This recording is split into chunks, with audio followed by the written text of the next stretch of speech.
Shall we begin? This is LiveSpeak with hosts Justin Gilson, Alan Quant, and John Rainey. We're bringing you tech news, gadget reviews, Kickstarter investment strategies, and anything we want to discuss with you. Stick around, it's going to be a great show. On LiveSpeak Radio.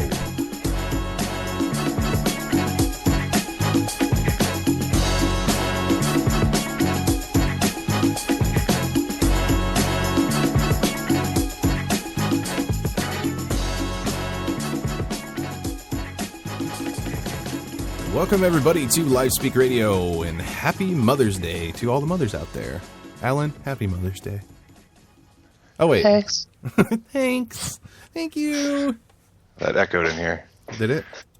Oh, yeah, you're at your new place. That's right. Yeah. I can kind of tell that you have a bigger, well, not bigger area, but... No, I've got very, very echoey wall. I've got plaster walls. Oh, yeah. And wood floors. That's hard to get those soundproofed. Yeah, I'm actually thinking about putting up sound foam stuff. Oh, yeah, yeah. Yeah, if not just for my own. For your own sanity? Yeah, because I feel weird. I feel like the whole building can hear me talk, and maybe they can. Well, if you can hear your neighbors talking, they probably hear you. Yeah, that could be true. Except your voice is so deep that maybe the frequency doesn't even make it through the walls. Yeah, they probably just hear mumble. Mm-hmm. It's just like all bass all the time from your Yeah, they place. probably just think I'm listening to rap all day. You'd fit in with your neighbor. I would. It was a gangster party last night today. Last night, today, still going. They're still drinking juice and gin. Yep. Yeah. They ran out of juice. Yep. Apartment living is something else, isn't it? It sure is. God, how many units does your apartment there have? Are there a lot of people? There's about 30 of us, I think. Oh, okay. So it's not a giant apartment complex, but it is a complex. It's a smaller with like 30 people. Because the ones that I've lived at have been, 200 freaking people. And it's just madness. Yeah, I'm not a big fan of that. I don't like unless it. Unless it's a tall building, then the view and all that is worth it. But no, I like this. It's a nice old historic building. Oh, that's cool. Probably at least 100 years old, if not twice that. I believe it used to be like a ritzy motel or hotel. At one point. Oh, I believe I'm probably in a suite. Is what I'm probably in right now. That makes sense. And the door, Yeah. Your doors you're inside, right? Like you have to enter a main door and then go into the hallways and then go to your door, right? So you're inside. Right. It's not like a motel where your door is directly outside. Right. That's cool. That's nice. That is kind of cool. Mine was like that in Spokane. And I had an entrance at the front with a what do you call that? A number pad, dial pad, and somebody had to call me, and I had to buzz them in. Yeah, we have one of those. I haven't figured the thing out yet. It's there's just a button to ring me downstairs, and there's a button here for talk, and there's a button for listen, and button for door. I'm not quite sure I understand how the talk and listen work. I feel like that should be happening simultaneously.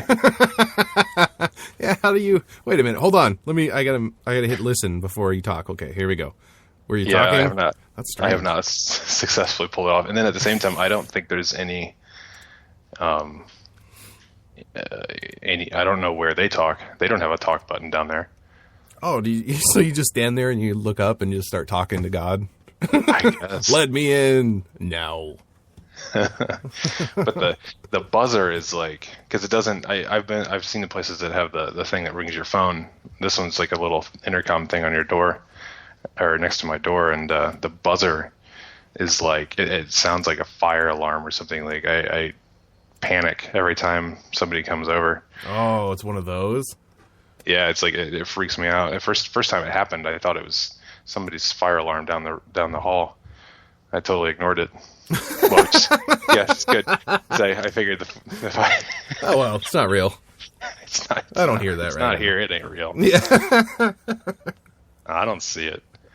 It's amazing, though, that people will start cooking something on their stovetop and then go and get in the shower for a half hour or something.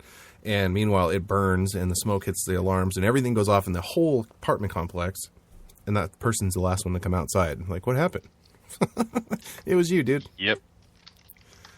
Oh, yeah, I don't miss apartments.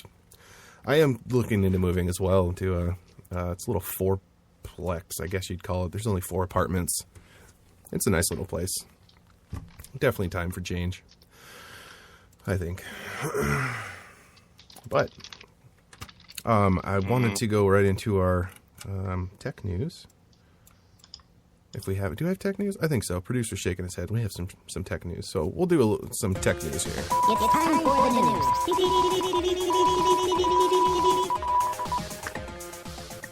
So I wanted to talk about this. I skimmed through this story real briefly, and the title of it is "The Suit Says Google's Android Terms Make Phones Pricier." And it caught my eye because I'm thinking, well, the phones are already really expensive.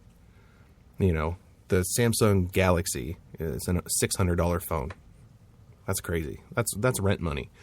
But it says Google has been slapped with an antitrust law which alleges that the search giant, quote, illegally monopolized and financially and creatively stagnated the U.S. internet and mobile search market. Obviously, somebody's pissed at Google because they're doing something.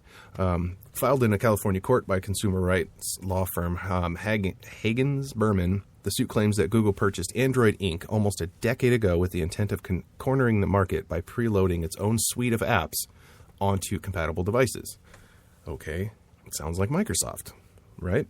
Mm-hmm. According to Hagens Berman, Google's mobile application distribution agreement with handset makers are designed to maintain and extend Google's search monopolies.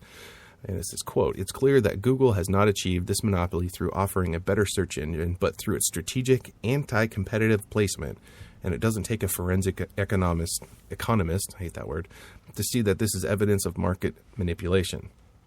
So they're claiming that Google's done a whole bunch of things to corner the market. Well, so who's going to challenge them? I have never understood antitrust. Yeah, to me, all it does is sound like they're good businessmen. I mean, what is the point of growing a business and trying to be successful if you have to be careful that if you get too successful, you will be sued? I don't know. It just doesn't make any sense to me. I mean, if they made all the right moves and other companies didn't follow along in time, like Microsoft. Yeah, they're just basically mad because, and like this says here, by requiring its full suite of apps from, the Google Play Store to YouTube on certain Android devices, the company has allegedly handicapped the market and forced competitors their gadget pricing to go, of course, unnecessarily high levels. And Berman, the lawyer, simply put, he says, there is no lawful pro-competitive reason for Google to condition licenses to preload popular Google apps like this. Now, I remember Microsoft came out and it had to have Internet Explorer. You know what I mean? They said, you don't get Netscape, we're making you have Internet Explorer. But at the same time, you're not limited to it. No. They didn't say you can't install Netscape. Exactly. Yeah, I just don't understand. It seems like somebody's just upset. And the suit comes about 3 months after Harvard Business School associate professor Benjamin Edelman published a report that detailed Google's MADAs, the Mobile Application Distribution Agreement. He accused Google of going back on its promise of openness by requiring an all-or-nothing approach when it comes to bundling Google services on Android devices. Google Search, Maps, YouTube, Calendar, Gmail, Google Play, and more must be preloaded on participating devices. A handset maker couldn't opt to select YouTube for video, but Yahoo for email, for example. I guess, Google owns Android, so if they're going to put their stuff on Android, and again, like you said, they're not saying this is all you get, and you'll never get anything but Google stuff. But yeah, it comes preloaded with that. Yeah, I don't see any reason, and I mean, it benefits Google, of course, but it also benefits the consumer because just with my recent jump into doing Android apps, we've been testing, not that the game we did, that's different, but I've been testing some browser-based apps, some of the PhoneGap apps. And one of the situations I'm running into is I've been testing the way it looked before turning it into an app. I've been loading it up on the phone in the browser. When I realized that on my older phones, they come with a stock browser that comes from the manufacturer. It's not Chrome. Now it seems like Chrome is now definitely installed on the newer phones. Yeah. And there's no stock browser, but that stock browser works completely different on all phones because Samsung had their browser and LG had their browser and all that. So it just made things really messy for developers. So people weren't going to be able to get the same kind of good content on the web because of that. And it helps having that consistency. Google Chrome is a good product, and but at the same time, yes, it's a good product. So maybe that's going to make it hard for other products to emerge and beat it out.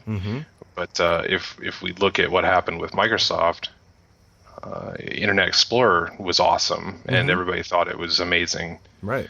And obviously, that didn't last very long. It's still required. It's annoying. Yeah, it really is. But it didn't stop Google from pushing Chrome out.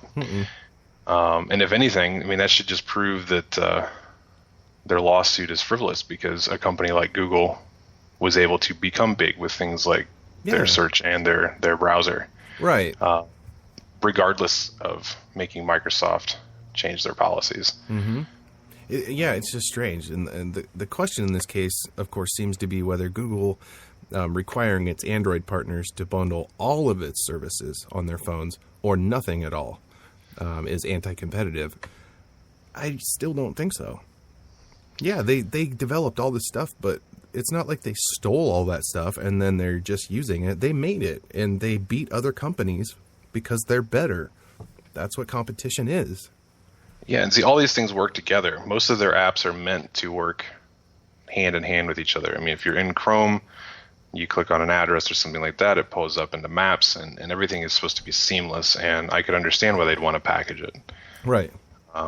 They're not making any extra money off of those apps. Yeah, I don't know. The lawsuit seeks damages for individuals who have purchased Android smartphones or tablets at what lawyers believe is an artificially high price due to Google's terms. So because they think that you paid $600 when you should have paid $550, they're going to sue Google. It's crazy. And who in the hell pays $600 for a phone? Yeah, nobody does. I have a $600 phone, but I didn't drop $600 on it. That's for sure. Right. Nobody actually pays that full amount. No. We do with our. If anything, go after the phone companies for the service providers for. Oh yeah. Hitting us with a bunch of dumb charges, but no, right. This is silly. Yeah, I don't. Google be Google. Let them they'll outgrow themselves. They'll go get too big. They'll buy too many robots and. And yeah, they'll turn into a Microsoft one of these days. That's just how it is. And then another Google will come up and beat Google. It's just, that's how it goes. It's evolution of technology. Really. See, Apple doesn't get, I was just going to say, why isn't Apple in trouble for this? But I guess they can't really get in trouble because they are the only one. They are the ones who make the device as well. So. Yeah. It's not like you have Samsung making an iPhone. Right. Although they have a lot of different Samsung parts, and different, things like that. But you're right. What was a lawsuit between Samsung and Apple? Like Apple or Samsung ended up having to give them like $5 billion, but then on the flip side, Apple had to give them like $5 billion. Yeah, something. It was one of those where it went back and forth, and then it kind of just canceled itself out. It's like, that was pointless. Silly. Yeah. Big companies with billions of dollars. And this, this lawsuit just seems, of course, like dipping your hand in the cookie jar. It's like, we just want to sue Google. We just want money. Lots of it. Yeah, it's just, so this is what is like a class action lawsuit, and like a bunch of consumers are trying to get an extra $5 back because like. Right. Well, see, that's what the weird thing is, that this came from was it a professor that actually put out the story, and then this lawyer from Hagen's Berman decided to act on it. So I don't know if he went and gathered a bunch of people together and put this lawsuit in place, but Buffoonery buffoonery, I tell you. is. Yeah. So, no more suing Google. I'm sorry. I know you want to. Just don't do it. I like what you said, though, about having the browser, because it's, 80% of people use Chrome now? Mm-hmm. So you have to know that that's going to stay consistent and plan for that. Like you said, as a developer, you have to be able to plan for, okay, this set, and like everybody did with Microsoft, Internet Explorer is going to be on there and Microsoft Office is going to be on there. So what can we make that's going to work with those, instead of saying, I don't know what's going to be on it, so I guess we'll just have to wait. Right, exactly. And that doesn't just help the developers, it ends up helping the consumer, because the developers can make better products. Right. Absolutely. So it's just somebody who doesn't make a lot of money trying to whine because somebody else makes more money. Yeah, agreed. And they think they did it in a wrong way because they didn't think of it. Yeah, exactly. Yeah, dumb. So let's go to a quick music break here. This is we'll play Riverwalk by Left Lane Cruiser. Yeah, buddy. And we will be right back here on LifeSpeak Radio.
Welcome back, everybody, to Live Speak Radio.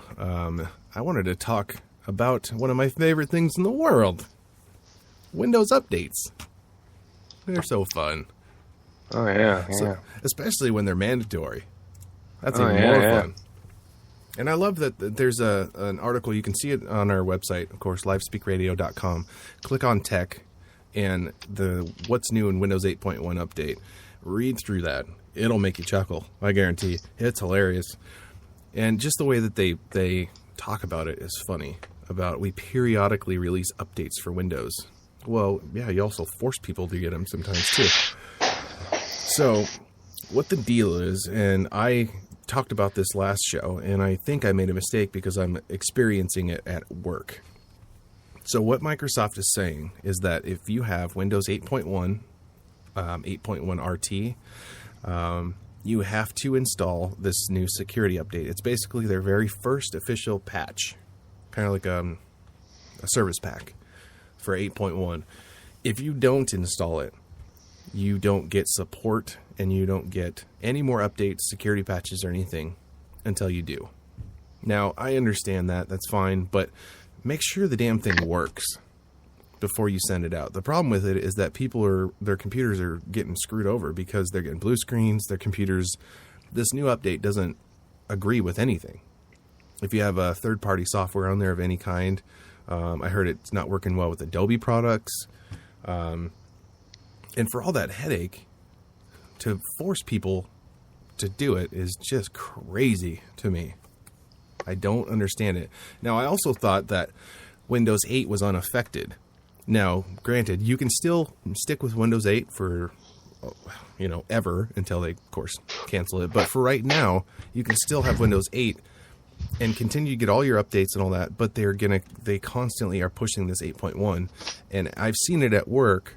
On a work network especially, this is for IT and network guys like myself. The network it sounds kind of conceited, but that's my network. I set it up. I have all the permissions set up and the policies, and for Microsoft to come in and say you have to update all your computers in your network to this, and it might ruin 90% of them.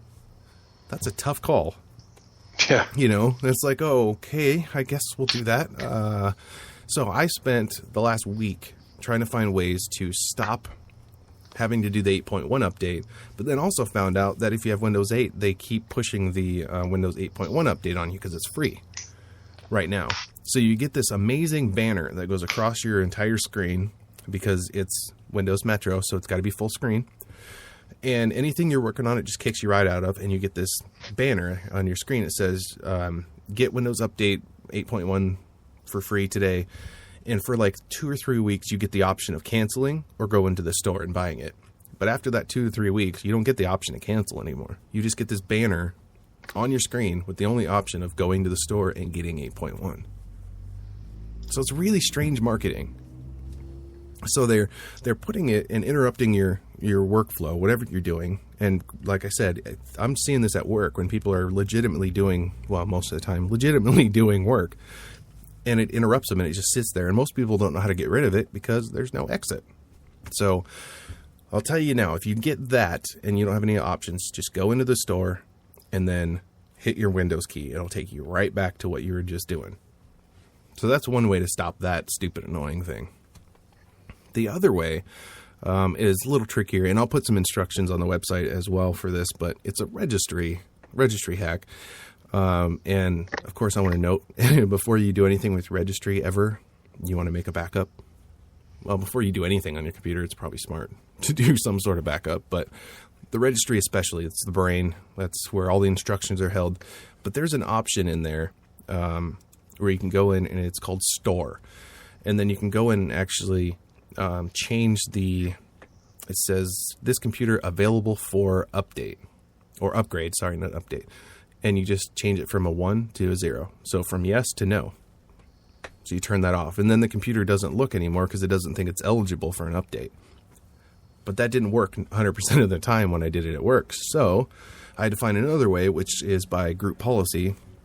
Now, there's a couple different kinds. I'm going nerdy on you guys. But there's the network group policies that you run on your server that just push out to all the computers. Or there's local group policies. which you only do on each workstation. And to get rid of this, you have to do it on each workstation. But there is a group policy in there that will allow you to turn off that feature again. So if you do both of them, you're pretty safe that you're not going to get it. Thirdly, and the most important thing if you don't want this update, is to go in right now, because Tuesday is your last chance. Go in and turn off your automatic updates, because it will push right to you. I had a computer at work do it the other day. Girl was working. Apparently, it updated the night before. Hadn't restarted yet, because you have to wait for the user. That's how I set up my network before you can restart a computer. And it restarted on her right in the middle of doing work. And she was not happy because she had a lot of stuff going on and it's busy. So it just up and restarted. And then it's like, thank you, installing Windows. And it was installing 8.1. Sure enough, got a blue screen and it didn't work. And so what it does is it automatically reverts back. It's supposed to, I should say. Luckily, in this case, it did. So it refreshed back to regular 8.1 without the update, or regular 8. So it just installed the update for me. And there's 5 updates. They all have to be installed in order as well. So good luck remembering all that. And this is for regular people, that have no clue about anything I just said, are supposed to be able to deal with this. So it's like Microsoft is forcing 8.1 no matter what. There's no way around it. Now, I'm looking through some of these updates, and they actually aren't too horrible. Well, at least on the visual end. Oh, yeah. Or functionality-wise, these are actually some things that were much needed. And in fact, if these things were out when they first released 8... Agreed. I don't think people would have been as upset. No, everybody said that. We all said, and everybody knew that. Like, this is the stuff we need. People were telling Microsoft, we need the start button, blah, blah, blah. Okay, whatever. And they just skipped over it. It was weird. Yeah, I mean... But you're right. I mean, there's some functionalities in here that would be nice. Well, one of the biggest annoyances, I don't use their Microsoft apps ever. I mean, unless it's something I absolutely have to use, like if I want to turn on my web camera, I apparently have to go to their camera, stupid shit, things like that. Mm-hmm. But once you're in it, or if you're in like a control panel, Metro style control panel, like it's full screen, and so far the only way I know how to get rid of it is to first go up to the top of the screen, grab it, shove it over to the side, then close that side. Oh yeah, because it splits into 2. Right, and then you have the ability to knock it off the screen, and by putting the familiar minimize and close buttons at the top of a Metro app, that's pretty nice. And that's nice. Yeah, and putting them in the taskbar like every other application. Yeah, that was a weird one for me too, is because they left you could put Windows apps and stuff on there, but they weren't allowing you to put your Metro apps on your taskbar. And they weren't showing up when you had them open either. So you've got all these apps running behind the scenes that you're not even aware of because, nobody really uses them. But and like, so just giving the ability to actually close them and get rid of them, yeah. I mean, that's stuff that I wish Android would do. I think they were trying to mimic the way Android and Apple do their stuff, and at the end of the day, those are things that I think some of us are frustrated with. I mean, I hate the way I have to get rid of apps on Android. I mean, there should be a way to just exit apps. Mm-hmm. Yeah, that drives me nuts. Like that. Now, Apple makes it a little easier. You just have to, double tap the button. Oh, right, yeah. And then they all show up, and you can close them there. Yeah, but now I think if you do the I don't actually know what the button's called on a Android, but the button that shows all the apps, and you can kind of flip them off the screen. Does that actually close them? Yeah, it does. I know what you're talking about now. Yeah. That will end. Yeah, it'll end the active process, but it still saves like that cached data and stuff is still running in the background. Yeah, I don't know how you can get rid of that, but you have to get those app killers or whatever, and I don't like getting those on my phone because I don't know what it's going to do to my phone. Yeah, that's all stuff that Microsoft should have kept. Those are things that made their product nice. Yeah, And it's funny, I'm reading this too, and at the bottom it has, at the very bottom, of course, it has benefits for business. And I'll read it word for word. It says, for business customers, Windows 8.1 update includes additional features that improve the compatibility of Internet Explorer, extend policy settings for mobile device management, and more easily installed first-party apps for easier deployment across businesses. Not really. Not many businesses are using 8. It is way too hard to network. Too much weird stuff happens. And hopefully they're not pushing Internet Explorer either. Right. I hope they're not trying for a big comeback with that. But, I mean, I would hope businesses aren't using it. Oh, I mean, I know some do, but yeah, and some of them have to, because there's certain things like I want to say Moodle, but that's not one. Infinite Campus was one that could only work with Internet Explorer for the longest time because the developers didn't change it. But that's probably way different now. Yeah, it's. I'm not. Don't get me wrong. I'm not against this update, and I don't like the fact that they're saying you have to get it now, or we're going to never give you security updates again. They're probably doing it for a reason, and there are some improvements in it, which is nice. But the fact that it's not, people have to reformat their entire computers when they're done with this, because they either didn't install something the first time, they forgot, it didn't restart properly, or the biggest thing that's happening is that it's not agreeing with third-party software or drivers. So if you have an HP printer or anything that's not already pre-made on your computer or is already on your computer, it might have problems with. And that's just weird to me. It's like, figure that out first. Yeah, that's something I don't think they're thinking about. People that release stuff without properly testing it aren't considering that. Yeah, in their mind they might think, well, the update's got a lot of benefits, but yeah, it's got some quirks and it'll be annoying, but we'll work that out and we'll fix it. But they're not taking into the fact that, like you said, most people that have these problems have to use their computer on a daily basis, and many times in order to make their money. So you're right, they're going to have to completely reformat their computer and start over, and that's not cool. No. That's not, oh, this is annoying, I'll wait for them to fix it. This is that takes, when a computer has to be dumped, that's a whole work day. That could be a whole day of backing stuff up and and then reloading all your applications on your all that stuff. People who make, it doesn't even matter how much money you make an hour. You need that money, and that's a full day's worth of work you could lose, right? Or your company is losing. Yeah, it's just stupid. Yeah, I just figured out. Apple's really good with their updates, especially the operating system updates.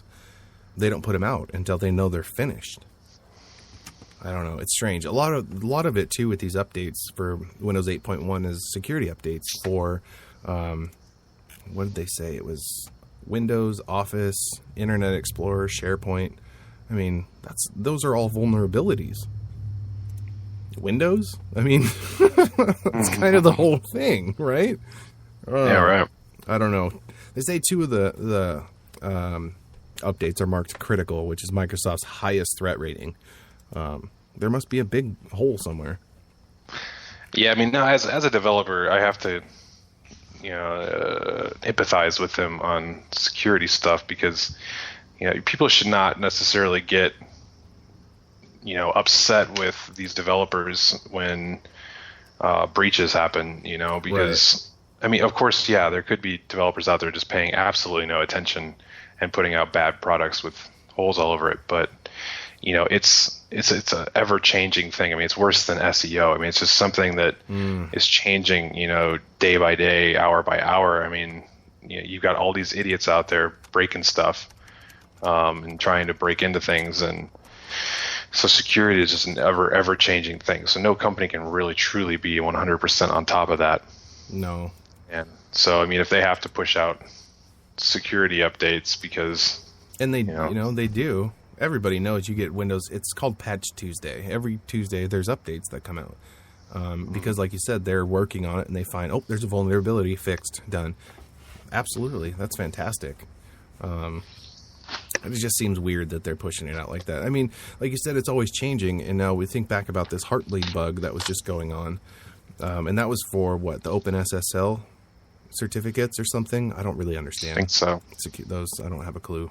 But there is, I wanted to let everybody know, there's a great way to test. If you ever go to a website, like if you want to go to your bank or something online and you're not sure if they got hit by the heartbleed or if they're even vulnerable for this heartbleed bug, there's a website that you can go to, and I'll put it on the web, on our website as well, but it's lastpass.com/heartbleed. And all you do is it has a little box to check the site. You type in the site name and hit go, and they check the SSL certificate and see if they patched it. So it's a nice way of just checking, did my bank get hacked and have they fixed it, or anything like that. So that's a nice little thing. And you can learn about what the heartbleed actually was and what it did, and how it drove people crazy. But at this point, a lot of people have patched that. As soon as they found out there was a vulnerability, everybody patched it. I'm waiting for someone to hack into like Sally Mae and remove all records of. Hint, Russia. I know some of you are listening. Yeah, I don't think anybody. I think the people that even work at Sally Mae probably have Sally Mae loans. I don't think anybody would be disappointed by that action. Right? No, not at all. People like that drive me nuts. I just found out yesterday, of course, at 8:00 in the morning, I get a call from Sally Mae. Oh God. Saying we'd like to discuss your options or some options with you that are about to expire. And I said, what do you mean options? Well, you're, I forget the terminology, but delinquent on 2 of your Stafford loans by a year and a half. I'm like, what? What? I set up a payment plan about a year and a half ago to take X amount of money out of my account every month and put it towards all 3 of my loans. And that was the plan. And apparently they were only putting it on 1. Oh God. So you're just paying the interest, basically. Yeah. And this is actually the second time that has happened. We put a giant, my parents and I put a giant lump sum to get rid of 2 of my loans down. They put the money on the wrong loans. Wow. So yeah, holy crap. Yeah. See, stuff like that, you should be done. That should be written off. Like you've paid it, and they applied it wrong. So guess what? You write that off. Yeah, I mean, it was that whole thing was supposed to get my parents off as co-signers, leaving me with these small loans that I was able to have on my own, just so they can, buy houses, buy real estate, things like that, without having to worry about that being on in their credit. So we find out that a year later, that's not even an option because they applied it to the wrong loans. And getting anywhere with a place like Sally Mae, that is any people that despise calling call centers and tech support, this is the worst. It is. Nobody knows anything. No. And there's just no, and when you do find someone that you feel like they do know something, you make an arrangement like I just made a year and a half ago, only to find out a year and a half later that arrangement didn't even happen. Yeah, because some idiot that didn't know what they were doing or put the money on a different account or something. Yeah. Yeah. 8 in the morning, I get a call about that. That's a great way to get up. Hackers, get them. Yeah. Oh my God, yeah. That is a great place, though. Russia, get them, please. Yeah. No kidding. It's one of those things. Student loans, I think, is the stupidest thing ever. I mean, I'm glad they were there so people can go to school, but I just think it's just ridiculous. It is a very frustrating issue in my own head too, because I want to tell people to just not even go to college because you can learn whatever you want to learn on the internet anymore. Yeah. But at the same time, I mean, I gained a lot from college. I mean, there are things, I don't know if I would be in the exact position. I mean, I don't know if I'd be talking to you right now had I not gone to college.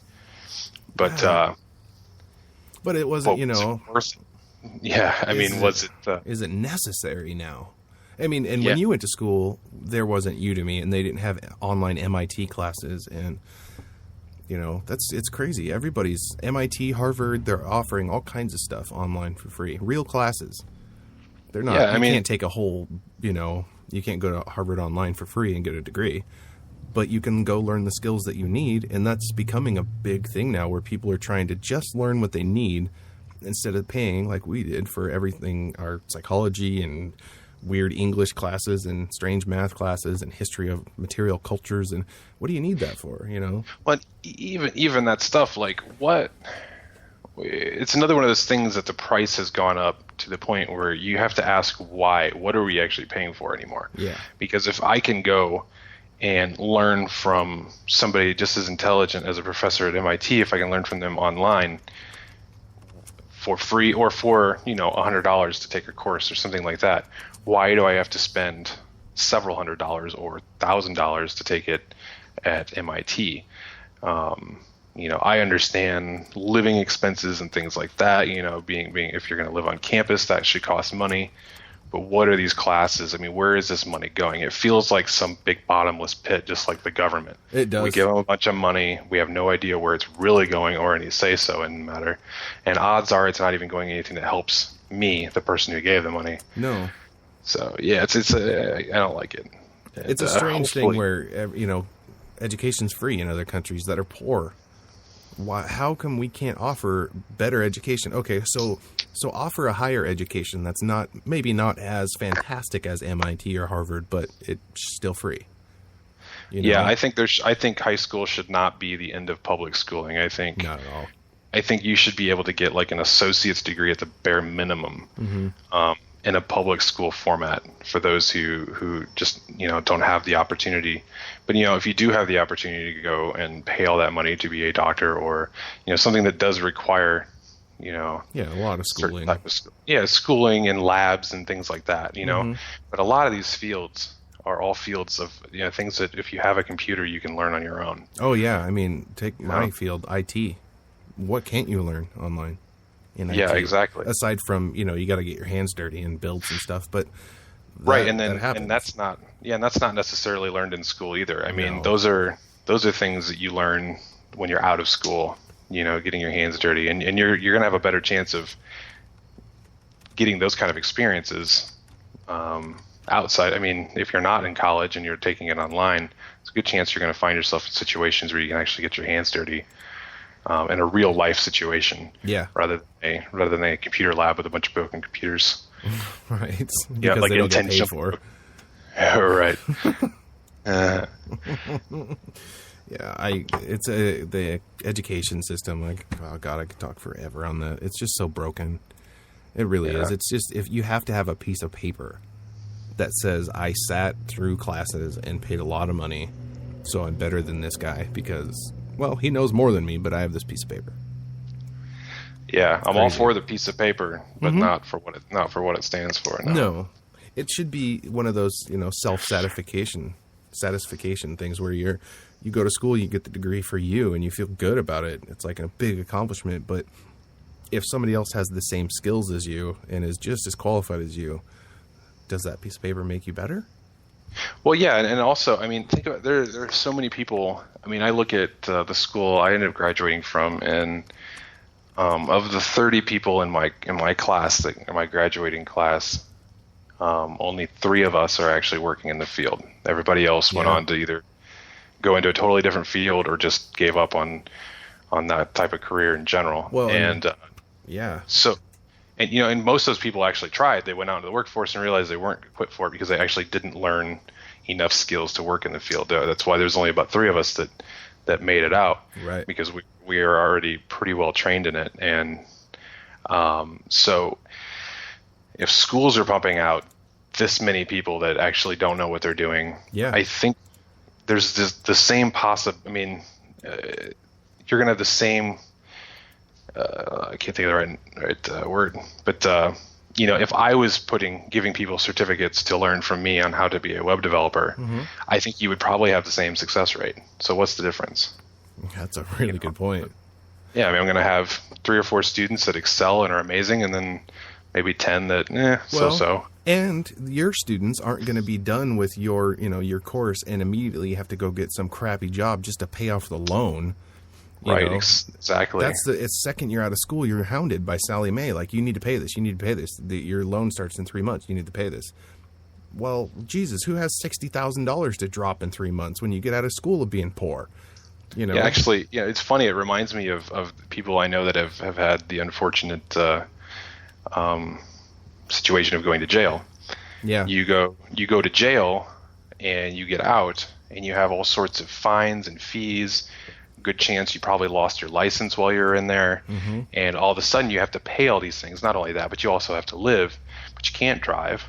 You can't, so getting a job is hard. Plus you've got this on your record now. Mm-hmm. So that's even harder to get a job. You don't have transportation. They don't want to hire you anyway. Right. But you still got to pay all these fines and things. Otherwise you go back to jail. And you can't go back to school and get a better education because you're already in debt by $50,000. Right, exactly. And so your only option is to go work a crummy job to try and barely scrape by, or figure out a way to defer your loans while you take an internship for free, which I guess is, it's not necessarily free anymore. But that law also, I don't know if that's nationwide. I know it is here in Indiana. You're not allowed to have a unpaid intern anymore. Oh, really? Yeah, which is a stupid law also. That's stupid. Why is that even a law? Right, Why are they because interjecting in that? Right. Well, see, and there's a loophole. You can have an unpaid intern as long as they are not doing anything related to you making money. Oh. So, the old joke of being, an intern just gets people coffee and markers, or pens when they need them, is pretty true now, because if you're an unpaid intern, you can't do anything client related. Well, so what a great way to not learn anything. Right. So you're either getting an internship and learning nothing, or the companies aren't offering as many internships because they got to pay them minimum wage. Mm-hmm. And yeah, the whole thing it's a nightmare. I'm lucky, very, very lucky that I had a family that was supportive enough of me to help me through the loan situation as I tried to figure out what in the world I was going to do with my life after college. But most people, not everybody has that. Yeah, it's stupid. Buffoonery. Buffoonery. I love that word. Fantastic word. So what were we talking about? Windows 8? I think so. I don't remember. We were done. We were done with Windows 8. We'll leave them in the past. Yeah, that's how I get with education too. All that. Not a lot of things really make my blood boil, sort of, but that just drives me up the wall. It does. Yeah, I mean, for instance, I lost an amazing job opportunity to somebody who knew WordPress better than me. Oh, right. The degree didn't mean squat. No, it's the fact that guy specialized in WordPress. That's what he chose to go and do, and probably learn. Which is something you actually, right? And yeah, you don't even learn that in school. Mm-mm. So, yeah, that's nuts. Let's take a quick break. We'll come back and we'll talk some. Apple. I want to talk about Apple and Dr. Dre, because that should be really interesting. I think he's next door. Is he? Yeah, making beats. Yeah, making beats in his beats. Mm-hmm. Dr. Dre beats. Yeah, we'll talk about that and the monster people that are kind of losing everything on the deal. So we'll be back here on Livespeak Radio. Hey everybody, this is John from Livespeak Radio. Radio advertising has always been one of the best mediums for businesses to reach their target audience. And with the success of internet radio, it's reached a whole new level. Internet radio is the most cost-effective way to reach a wider audience. And at Livespeak Radio, we have a global audience. That means that we can offer the ideal platform for your business to advertise. To advertise on Livespeak Radio, get in touch with us today through our website at livespeakradio.com or send us an email to marketing@livespeakradio.com.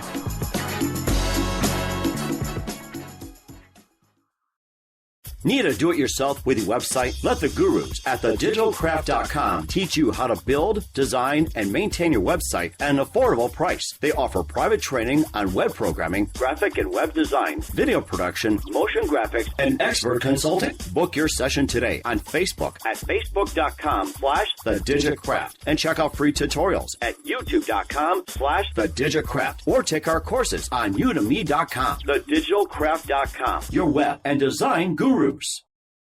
Stop Everyone listen to me. You're spending hundreds of dollars and wasting time taking your computer to the Geek Squad. If you want your computer to run better, here is the secret. Do it yourself. I know that sounds like a lot of work, but I promise you it's not. With proper guidance, you can get your computer running like brand new again. See for yourself. Sign up for computer repair for beginners and experts alike today. It's only $9. That's it. Even if you don't think your computer needs a tune-up, this course is designed to help prevent future problems from happening. If someone told you that you could prevent your car from breaking down, would you take advantage of it? Of course you would. So why neglect your computer, especially for only $9? And every review has been a perfect 5-star rating that speaks for itself. With a no questions asked 30-day money-back guarantee, what do you have to lose? Head over to www.geekcreations.com and click online courses to get started today. Save yourself a headache. Fix it in one day so you can get back to using your computer again. Go now. www.geekcreations.com. That's GEEKREATIONS.com and click online courses. Time is wasting. Go now.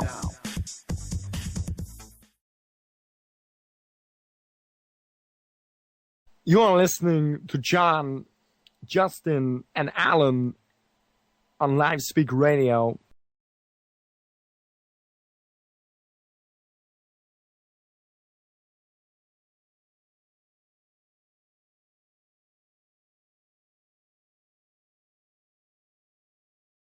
Do you like the sound of my commercials? Do you want a commercial? Do you want to play it on your show? Then head over to Mike Wagner at Fiverr.com. Get yours produced now. www.fiverr.com/mwagner. Get fast, friendly, professional commercials at an affordable price. You provide the script, or we will write one for you. Tell us what special effects you need, or we can add one for you. Check out our features to make your commercials sound great. Go to www.fiverr.com/mwagner and get your commercial done today. www.fiverr.com/mwagner. Also affiliated with www.mikewagnervoiceover.com. This is the one you've been waiting for. Check this out. Assume the position. Mixing it up. Ho, ho, ho. Welcome back. You're listening to LiveSpeak Radio. You can check us out at livespeakradio.com. Don't forget to follow us on Facebook.com/LiveSpeakRadio and Twitter at LiveSpeakRadio. Also, head over to thedigitalcraft.com and sign up for some sessions. You want to learn web development, you want to learn some graphic design, maybe some audio editing, video editing, whatever. Pretty sure he can do it all. There you go. There's Yeah, your I new think commercial. he can. I think he can. Oh, on to the story of billions of dollars for rappers. Dr. Dre, for those that haven't heard yet, has been offered, or is being offered, $3.2 billion for his Beats. Dr. Dre Beats headphones, or Beats Electronics. I guess the main thing about this that people aren't understanding is that Beats actually has a audio streaming service, for music. It's just like Pandora. It's just like Spotify. You go there, it asks you what kind of music you like, and it picks out music based on that. And the biggest thing with this is Apple has this huge problem with music downloads right now. They have iTunes, and nobody wants to use it anymore. Anyone that's ever used iTunes hates it. And it's very limited because you have to go and you have to think, what do I want to download? Or it'll show you a list of some stuff, but it's this all-you-can-eat style music streaming service that is huge right now. And that's where the music market is going, because people can pay a monthly fee and get all the music they want randomly, and they don't ever have to think about it. So that's, I think, what they're going for. And Apple actually acquired a music service back in 2009 called Lala. I don't know if you remember that, but that was shut down. The service was shut down. I mean, pretty close after they acquired it. I don't know why they bought it. No one had ever heard of it, but it was one of those where I think they tried to make that jump then as well into the streaming service, but it wasn't as big in 2009. It was just getting started, I think, around that time. But $3.2 billion is a lot of money, and this is the biggest purchase ever by Microsoft or by Apple. That's crazy. I thought this money would be dropped all the time for buying stuff, but they're very serious about this.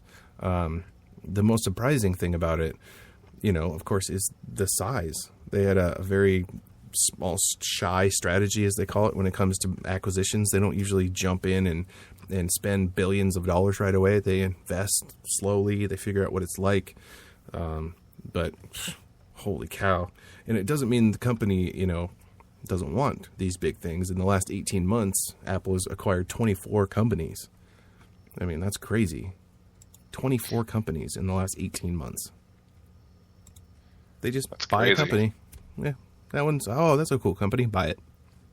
I'm curious to see how this goes because the Beats are pretty popular, ridiculously expensive. Yep. I mean, like what? Their earbuds go for a minimum of like $99. Mm-hmm. Yeah, they're about $100. Yeah. But it's definitely come into the consumer market. I mean, it's a trendy thing. Yeah. And if someone's gonna buy them, Apple would be great because they've got that look. Although it's more of a mean look rather than Apple's nice, soft, white look.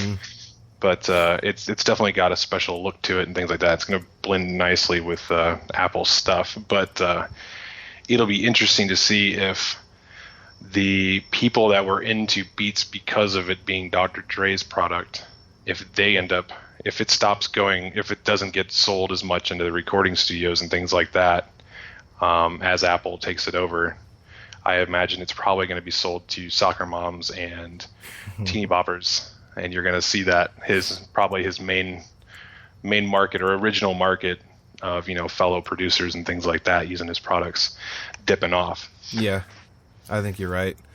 It's going to lose its edge. Yeah, I think so. And the one thing that iPhones and Apple they have is that they don't have a streaming service on it. They don't have any kind of music app that comes with their phone. So they could put Beats, the Beats app, right on their iPhones before they go out the door. So there's another, you're grabbing that audience and you're saying, hey, look, we're the only ones that have this preloaded. And I mean, it doesn't take much to sell an iPhone to an Apple enthusiast, really. But I don't know. It's originally, for people that don't know, it was created by the rapper Dr. Dre and the chairman of Interscope Records, which was Jimmy Iovine at the time, or I don't know if he still is now, but the first Beats headphones branded as Beats by Dr. Dre, they came out in 2008, and at that time, the company's products were exclusively manufactured by Monster Cable. Now that deal expired in 2008, and since then, the company, of course, has self-manufactured its products. Beats has, but Monster was with them for 4 years, and somehow I gotta find that story, but I read that Monster basically screwed themselves out of this deal because of what happened in 2012. They could have stayed on, helped manufacture, and they'd be making not $1 billion, but they'd get a couple $100 million. I mean, Monster's still a pretty big company, and they've also moved into the consumer market, whereas they used to be it was all pro stuff. Yeah, it was usually pro audio gear, and I mean, now you find Monster cables at Best Buy. I mean, they've got Monster power supplies for your TV, things like that, or power strips. I mean, not power supplies. Yeah, that's interesting that they've dipped out of that. Yeah, and Apple they're going for this streaming service, which, like I said, is going to cost them $3.2 million or $1 billion. And those 24 companies that I said they acquired in the last 18 months was only a total for all 24 was $350 million, which is it's less than the website for the healthcare.gov, which is pretty sad. Yeah. But now they're upping it, and they said the company, the CEO Tim Cook said the company was ready to spend a large amount of money on an acquisition if it made sense. So apparently this one makes sense, and I think they'll take that streaming and do like Pandora and Spotify are trying to do and get it into cars. So you have, with every Toyota Corolla, you get a year subscription to Beats, because they're going to come with Beats speakers now. So they really are trying to get themselves back into the consumer. That's a real tough. That's going to be a tough market. It is. There's already things out there. I mean, Spotify, Pandora. Yeah. Pandora's definitely got it pretty nailed down. And I think they're kind of out of the bad territory there. They were in rough territory for a while there because back when, what was it, like $10 a year if you wanted to have the paid account with them when they first came out. It was like $1 a month or $10 a year, and they about lost everything because they had originally signed a deal with all the record labels and stuff to use the music in return for this giant profit that they were going to bring in. But once that contract came to expire, Pandora really didn't have a lot of revenue to show for it. No. You definitely didn't have many ads on there at the time, and most of their revenue was coming from those paid subscriptions. Because before they did the way they have it now, I don't know if you remember, but you could only listen to it for I think it was like a total of 4 or 8 hours a month for free. Yeah. And then it would shut off. You couldn't use it until the next month, or you could pay $1 to continue listening. Yep. Right. So that's where they made their money. But now it's unlimited. They don't shut you off anymore. They just pump ads at you. Mm-hmm. Or turn it off every like half hour. Yeah. And are you still listening? Still listening. Yeah. It's really interesting that they're trying to get into that, because there's been so many different models. Like you said, you used to pay this, now you pay this. It's still getting all figured out. So maybe Apple will have a new way of doing it. And they do make a point here where in June, I totally forgot about this. In June of 2013, Apple actually unveiled the iTunes Radio. It was a laid-back radio experience, of course. It worked a lot like Pandora. You create a radio station, but it's very different from unlimited streaming services. You still can't search for a particular song and play it on services right now. So I think they're trying to do that with their Beats, where you can actually go and pick an artist, hear that exact song. Spotify does that, though, I'm pretty sure. I can't remember. Believe so. I think so. I just started using that recently. But another funny thing about this is there is one big loser in this acquisition, and that's HTC. Those poor guys. In 2011, HTC actually bought 50.1% of Beats for $309 million. Later, because HTC doesn't have that much money, the company sold back its stake in two chunks. The first one they lost $4.8 million, and the second one generated apparently $85 million in profit somehow. But that 50.1% stake would now be worth $1.6 billion. That's nuts. Right? That sucks. So the HTC could have made $1.29 billion in profit from this acquisition. And that would have helped the HTC a lot. But they jumped ship. Couldn't afford it. That's crazy. So, yeah, I wonder how much of this Dr. Dre himself. I'm curious, because you got, Jimmy Iovine from Interscope, who's probably making most of the money. I don't know. I don't know interesting. I don't know how you figure that out, because I can't imagine all that money is his by any means. So is he actually a billionaire, or? Well, that's what they're saying, is that, even if he got half of it, 1.6, you're still a billionaire. You're just that on top of all the money over. Yeah, and he's already over 100 millionaire, 500 millionaire, whatever he is. I thought he was a billionaire too. I was kind of shocked, he already is. But he's one of those. He's just a really interesting guy, because he doesn't. He is. He's put out two maybe. I don't know if he's even put out a third album yet, but he's only put out and it wasn't even his own. No. I mean, the two albums he put out, the Chronic and Chronic 2000. The majority of the album, he's got guest rappers on there. So, he's probably only rapping on a quarter of the album. Mm-hmm. But it's genius. He used people like Snoop Dogg and Nate Dogg and these other people to, made his album awesome. He didn't really have to do much besides produce the music part of it. What he's actually made most of his money on is the actual producing. Many people don't actually know his history. He was actually in an R&B group. There's some old photos of him. Sequins, and pretty cool stuff. Definitely gangster. Oh, it's funny seeing that kind of stuff. Oh, and we talk about Pandora, and I'm reading that they're going to start doing this promoted stations deal for Toyota and Taco Bell and anybody else at this point. But at this point, Toyota and Taco Bell are the big leaders, because this current obsession right now, they call it the Madison Avenue obsession, is this native advertising, where the client gets to control a piece of the content that blends in with the publication, the site or whatever. It's basically like sponsored stories, but for companies.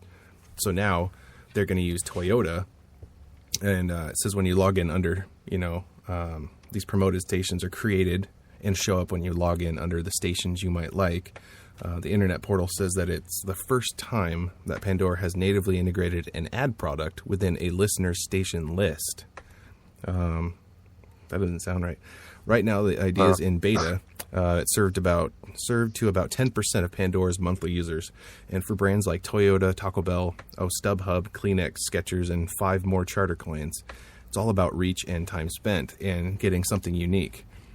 It's smart, for businesses to have this sponsored ads, and Pandora's going to make money hand over fist because of it. Because all these companies are going to pay for it. I have no interest in listening to their sponsored crap, but other people might. Yeah.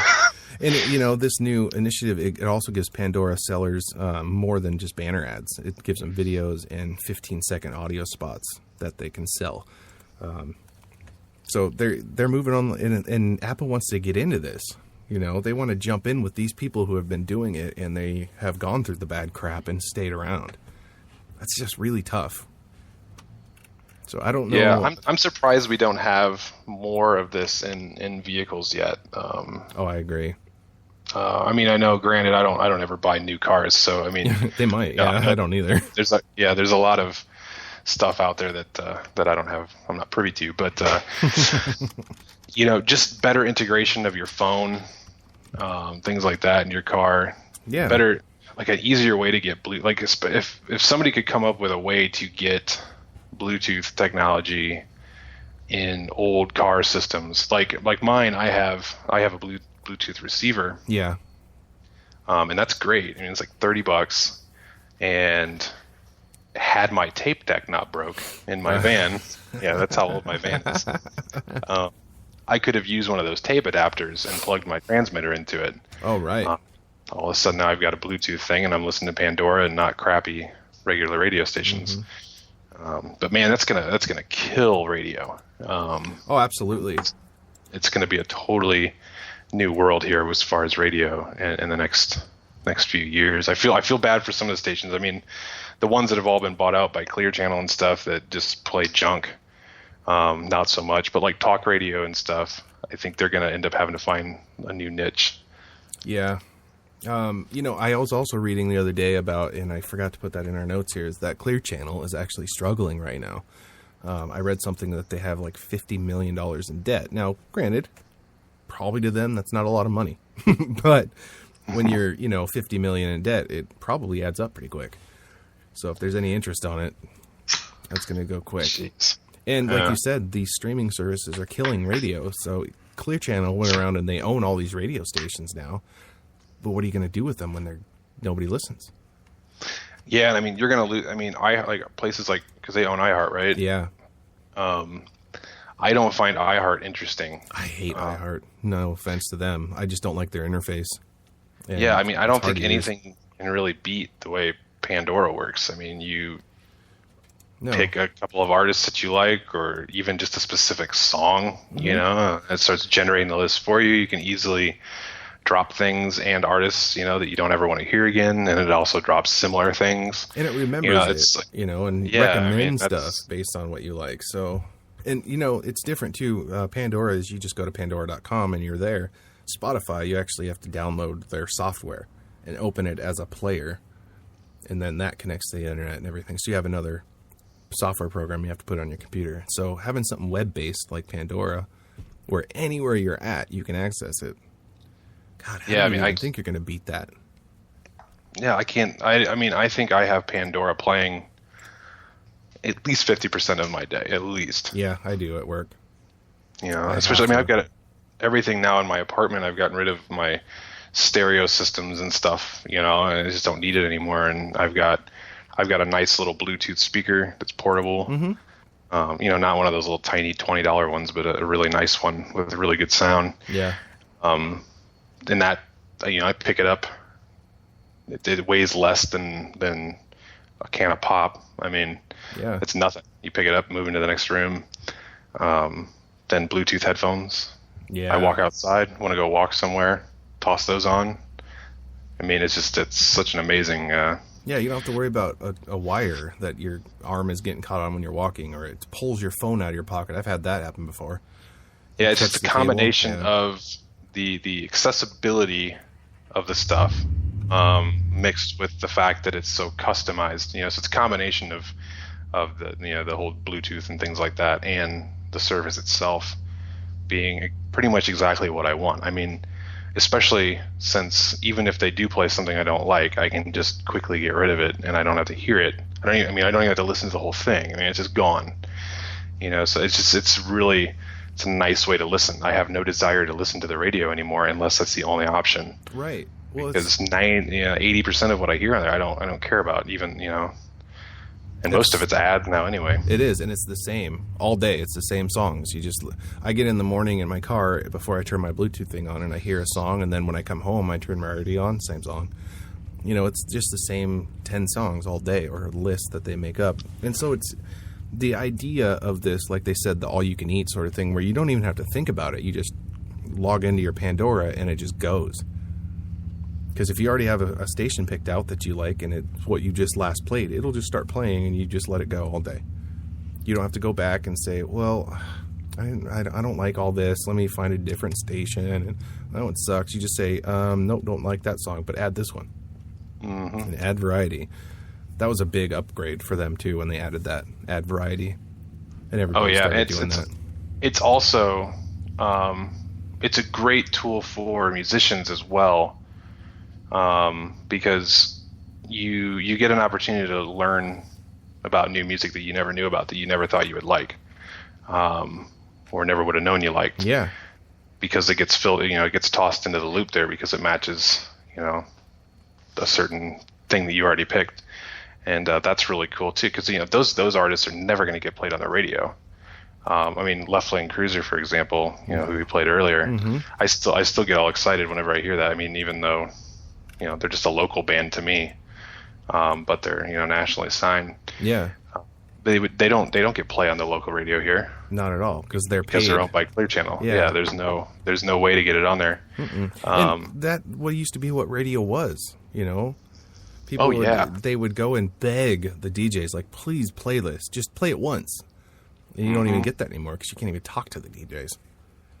Yeah, I mean, and even just 5 years ago, you still had, at least you had like a lot of stations would have like an hour a week of local music or something. Yeah. And then once Clear Channel bought all our stations here, we don't have that anymore. Yeah, same here. You know, so you don't even get that. It's pretty sad. Although it's interesting, there is this channel here, 107.5, used to be 95.5 Jammin' FM. Then it changed to 107.5 Clear Channel. Now it's back to 107.5 Jammin' FM. It's like they reverted and they're playing old school music, hip hop, and they're kind of going back to where they used to be. So I wonder if that has to do anything with this. Well, you know, it actually might, because I think Clear Channel is probably realizing that this their whole plan, you know, worked for a while, but because of how they've destroyed radio, nobody wants it anymore compared to the other stuff. So these other, you know, locally owned stations can come back up and play. You know, they still don't have the ability to play the kind of stuff that everybody wants to hear, because you still have to, you know, follow some sort of rules as far as what you can play. But not having these predefined playlists and stuff to make sure everybody's getting, you know, paid and getting their play.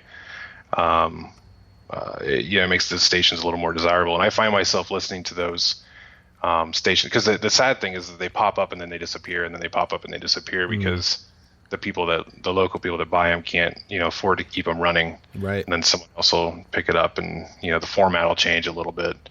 But yeah, I mean, I find myself jumping between the 2 or 3 stations we have here that are like that, rather than listening to the Clear Channel ones anymore. Mm-hmm.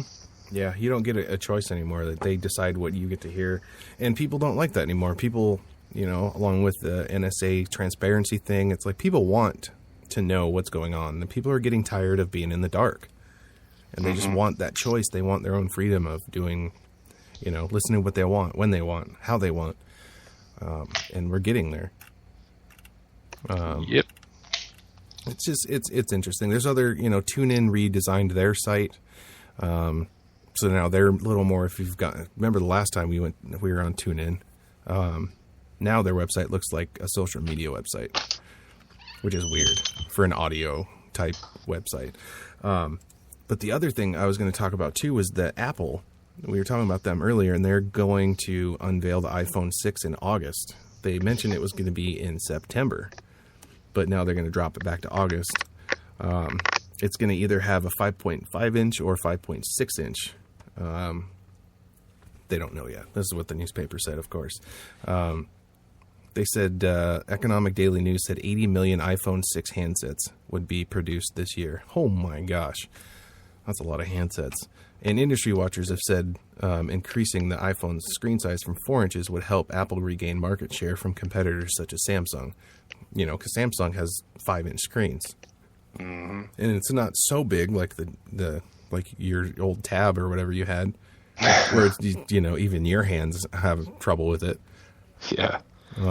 So it's a good size, and so that'll be coming out in August, and expect another iOS update after that. I don't know what's on it. I did see, you remember Evie Leaks on Twitter? Mm-hmm. He actually has been leaking a lot of pictures, like that's what he does, but of the HTC, and then I'm trying to see if he can find some of the iPhone, but that'd be nice. So they're going for a lot of that, lots and lots of phones, 80 million they're shooting for producing. I don't know how many they're going to sell, but it just seems like even the iPhone 5 and 5S just came out. Yeah, it does seem that way, doesn't it? Constantly, just recently, I mean, since Steve Jobs passed, it seems like they're just every 6 months they got a new phone. They got the 5C, 5S, 4S. Good Lord. Well, one thing they've screwed themselves out of with the way they do things, with having to have, or with them being the only one producing their product, is that all these other companies are out there making Android devices and such, and with the ability to make the product evolve, quickly. Samsung releases a phone that's got a bigger screen. 2 weeks later, HTC releases one that has a bigger screen or better resolution. It's just a constant upgrade, and Apple's stuck. Right. Because they don't have, unless they start putting out a new phone every week, they can't keep up. Yeah, and I think you're right. I think they're trying to flood it right now, trying to get a whole bunch of iPhones, not anything else. It would blow people's mind if they came up with a different phone, but they can't. They called it an iPhone. What are you going to call the next one? Yeah, Nothing. They're kind of screwing themselves there, because if they don't keep pushing phones out, then they're going to risk people switching to Android, because the Android has this feature that iPhone doesn't have that's amazing.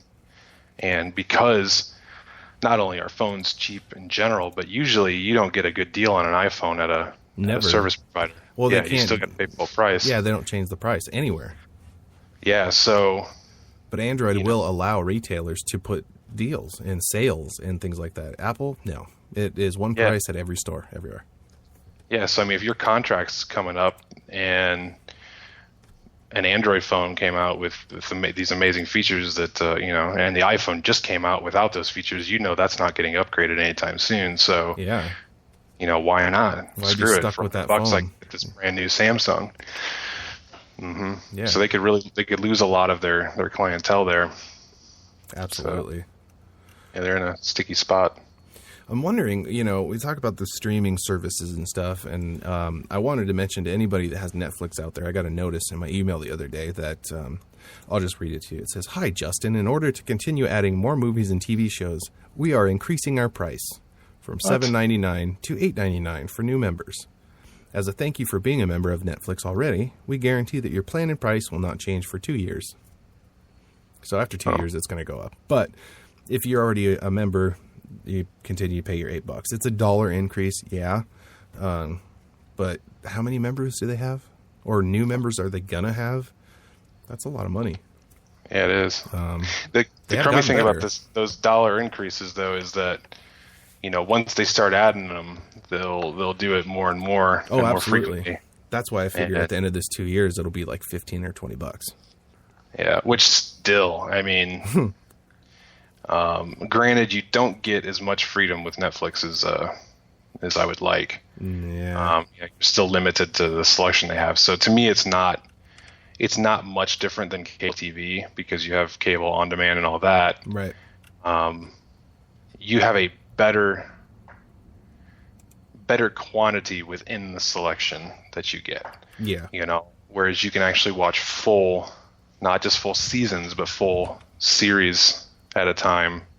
Whereas on, like on demand stuff like that, you're going to get like 1 or 2 seasons sometimes. Oh, and you got to wait forever for the next ones to get there. And, you've had Netflix before recently, right? I mean, you had it a while ago and it was terrible. I mean, they didn't have hardly anything to watch on it. It was really old movies and stupid TV shows that weren't real important or popular. And they've stepped it up, definitely. And here's another fantastic trick. Because I tested this out and it's actually really funny. If you want to see more stuff on your Netflix, what you have to do is get Google Chrome, of course, if you have that. And there's an extension called the HOLA, or OLA, H-O-L-A extension. What it does is sets your location. It resets it. So you can actually load this thing in your browser, go up and click on it and say, from the UK. Boom. And it redirects you to the UK version of Netflix. You can sign in with your account, because I did it, because you're a member. You sign in, and it is a little slow because you're obviously connected with the UK, but the stuff that they have on there compared to ours actually made me mad. Because they had brand new movies, like had hardly been out, and just all kinds of new ones. Great TV shows, way better selection than ours. So why is it that way? Just because they're over there, why doesn't everybody have the same? It's the same company. It's just like the music. It all has to do with the licensing.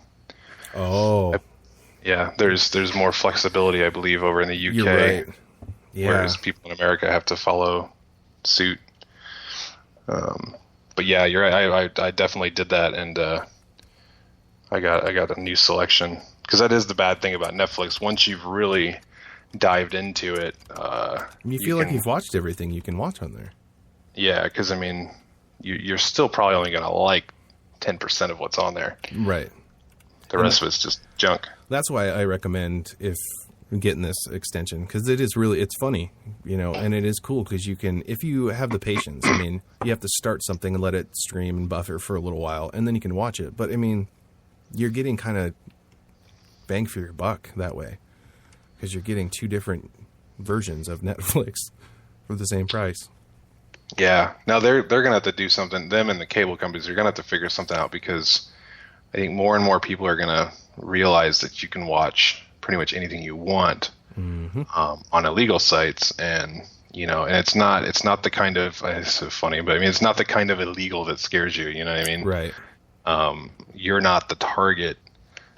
If you're not the one who's doing something you're going to get in trouble for. I mean, right. It's there. It's hosted. I'm not telling you it. to go out and do it. Yeah, because I mean, you are doing something illegal, but the authorities are after the people that are streaming it and ripping the shows. But and profiting. Right. Legal or not, though, the fact of the matter is that it does exist. So companies are losing a lot of money and not only are they losing money, this is the big thing that's important, is the statistics. I've seen a lot of good shows getting taken off the air. Yeah, because they're not getting primetime hour watchers or whatever. They're getting people that are watching it online. Yeah, And I I bet thought you a about lot that. of those shows would have stuck around if they would have known, the actual real stats. And see, if I were making a show and I would know that it's going to be on some illegal site. So I would actually, instead of fighting them, I would probably contact them and say, look, is there a way, get some information from that? See how many people are actually doing that, and then find a way to get in on that too. Because I thought about that. As you're watching something, maybe they know that. Maybe they know that people are watching it on there, because some shows I'll only watch online and they stay on TV all forever. And I think, are they monitoring it a little bit on the sites? They have to know it's there. So instead of fighting it, why not figure out a way to profit from it or share with it? I don't know. Yeah, so they're gonna have to figure something out to combat that. They're gonna have to put better selections available. I mean, it's just like radio. The days of cable TV and broadcast TV are definitely numbered. Yeah.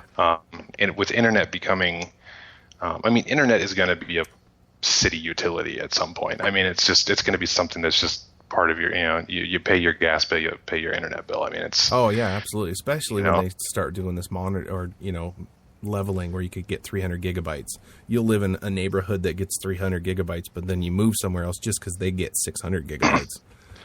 Yeah, I mean, it's gonna kill those industries, and there's gonna be no need to buy cable TV anymore. It's interesting, and the thing I like about it too is that it creates that competition that need to stay alive. And Xfinity or Comcast have done a really good job lately. I was messing with my brother's cable system because I don't have cable, and it has everything that Netflix has on. Well, not everything, but a lot of the same stuff I watch on Netflix was already on there, and some more, and plus a bunch of other content and local news and stuff like that. So for now, I can see that staying around. But you're right. Everybody's getting into the streaming services and Chromecasts, HBO Go. Yeah, I mean, they're like, last time I had cable was probably maybe a year and a half to 2 years ago. And when I hooked it up this time around, I was given the opportunity to, along with my internet, pay an extra $5 to have the little box that allows me to get broadcast TV. Mm-hmm. Without having to use an antenna, which has been great. But they also gave me like a year free of HBO. So I've been using their on demand, and it has not changed at all. In HBO 2 years. doesn't. Yeah, no. Well, no, I mean the entire the on demand thing and Comcast. everything. Yeah. Oh Yeah. I have a feeling they've just let that be as it is. It's not very functional. It doesn't all the options that were there 2 years ago are the same options that are there now. You got to see the new one. The new Xfinity entertainment package, the X1 that every Comcast is pushing really big right now. It's the one where you can actually they have the app on your phone, so you can grab your phone and say, watch ESPN, and your TV will change to ESPN. And they have the same look as Netflix, where you have the screenshots of the covers of the movies. So you can, instead of having to read titles all the time, you can see the covers like on Netflix and go, oh, I know what that one is, or I know what that one is. And you page through them that way. You can also, on the remote, you can hit a search button, and then it has the, a 10 key with, and you type in the letters using the numbers. So if you want ESPN, you type in, what is that, 373, I don't know what it is. But it'll actually spell it out for you and search it and go to that channel. Yes, that's cool. That's what I was talking about. That's the kind of stuff they need to do. Because, I'm sitting here on my couch right now, and I've got 2 remotes and a keyboard. Right. And the stuff that I could watch on HBO on demand, I still would rather flip it over to the computer connection and just use my keyboard and mouse to navigate. Much easier. Yeah. Yeah, just to get where I'm going. And then, again, I'm watching it on a site that's not tracking the statistics, so they're losing out there, too. Yeah. But, I've got a $30 wireless keyboard that has a touchpad on it. Yeah. That's pretty awesome. I mean, it that's really my is. TV. I'd much rather do that than fiddle around with these remotes. Well, and all TVs now are coming with wireless internet or with a wireless card in it and an Ethernet cable. So your TVs can be plugged right into the internet now. Yeah. It's going to be, internet is going to, like you said, I totally agree. You're going to have your electrical outlet and your internet outlet. Maybe still a cable outlet for those people that have to, that want that digital box like you have just to get the local stuff. Yeah, I remember telling my parents like 10 years ago that this is, what I have right now as an entertainment system. I remember predicting that this would be, there's going to be no big receiver anymore. You're not going to need DVD players. You're not going to need, tape players and things like that. I mean, it's just going to be a TV. And it's pretty cool. I'm looking forward. I really get into obviously I talk about Bluetooth a lot, but I hate wires. I hate having them. I look under my desk right now and they're just everywhere and makes things unattractive. Not only are they under my desk, but they're all over behind my monitors. I mean, it's just piles of wires. Yeah. And I love the idea of minimizing that, and getting these monitors to be so slim that you can just hang them on a wall real easy and they're nice and tight. I mean, it's just going to be a really neat setup here soon. I like that. Yeah. Yeah, and I mean, everything's smart appliances. You have your refrigerator that when you pull something out, it's going to scan the barcode and be like, oh, well, you need to get more milk. And it'll order new milk for you. It's going to be crazy. Yeah, I mean, now that I've gotten into, not just making web apps, but, the mobile apps, I find myself thinking that I want to make apps for, like, everything I do. Like, every time I go into the refrigerator and realize I'm down to like one egg, I'm thinking, why don't I have like a shopping list app, which I know I'm sure they have those. But why don't I have an alert that in my refrigerator, I want my refrigerator to tell me that I'm out of food. Not only that, but just something quick that I can check, okay, I need eggs. And that way the next time I go to the store I already know. And like I said, I'm sure there's apps already out there for that, but the fact that people can actually build these things on their own, I just find that amazing. I really could go spend the next couple of days and build myself my own personal shopping app. It's amazing. Yeah, Google Keep, that little app that they have, they put that reminder in there, location-based reminders, and that little piece of it can be used in so many different ways now. So whenever I go to Walmart, if I set it up and I need eggs or milk or whatever, if I go past them or I go into there, my phone alerts me and says, hey, since you're here, you wanted this stuff. I've never heard of that. Yeah. Google Keep? Yep. It's fantastic. I love that option because you set your the location and, you set Walmart on this street and save reminder tomorrow, blah, blah, blah, whatever. And you walk in there and based on your GPS, if you have it turned on, because you kind of have to have that, it'll just, it pops up and alerts you and says, reminder, you have stuff that you need here. And that little piece is genius. Google Keep, it's nice. And it all syncs together. So eventually you could have your refrigerator and have it scan stuff and then automatically go into your Google Keep, which will remind you when you're at the store. So that's something that you could do quickly, probably. I love that little piece of it, location-based reminders, and I haven't seen it on anything. This is really cool. I'm pulling it up right now. Yeah, it's in it also. You use it online. It syncs to your phone immediately, your tablet, wherever your Gmail accounts are set up, or Google accounts, I should say. I use it for notes at work a lot. Checklists. It's not very robust. I mean, you have a checklist and you have a notepad. But you can add pictures in there, throw videos in there for reminders, audio. It's a nice little tool. I hate to see it disappear like they've done with other things.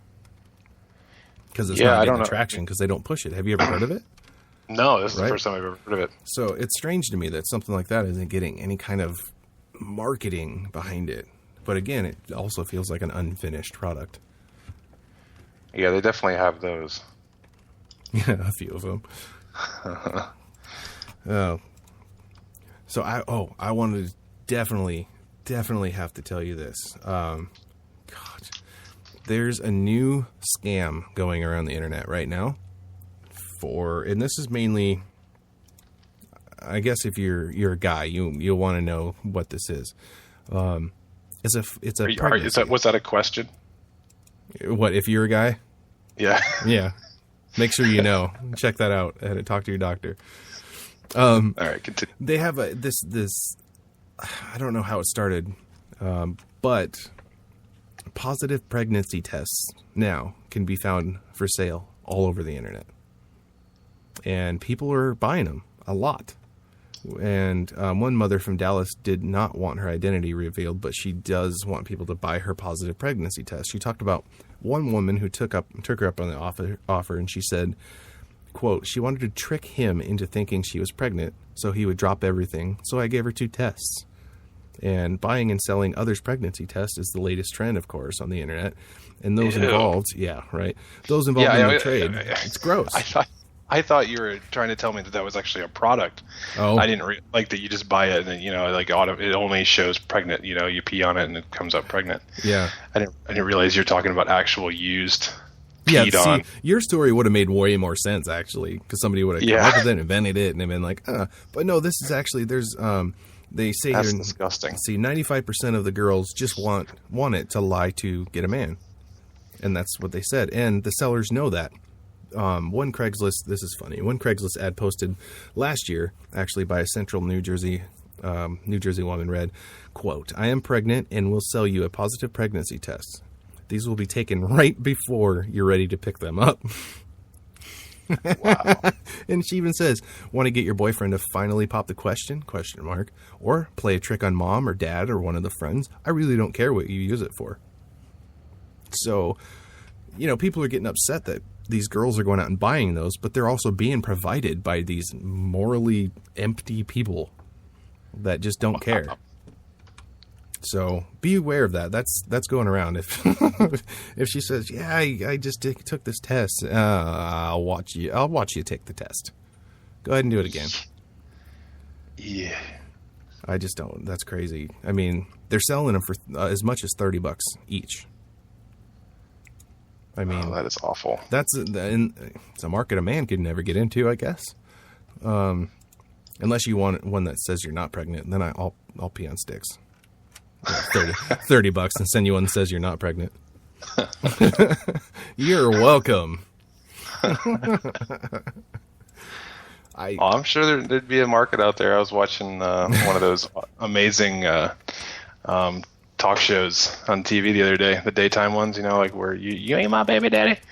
And the woman claimed to have had an abortion, and turns out she was actually like 3 months pregnant with this dude's baby. Aww. And she had told him that she got an abortion.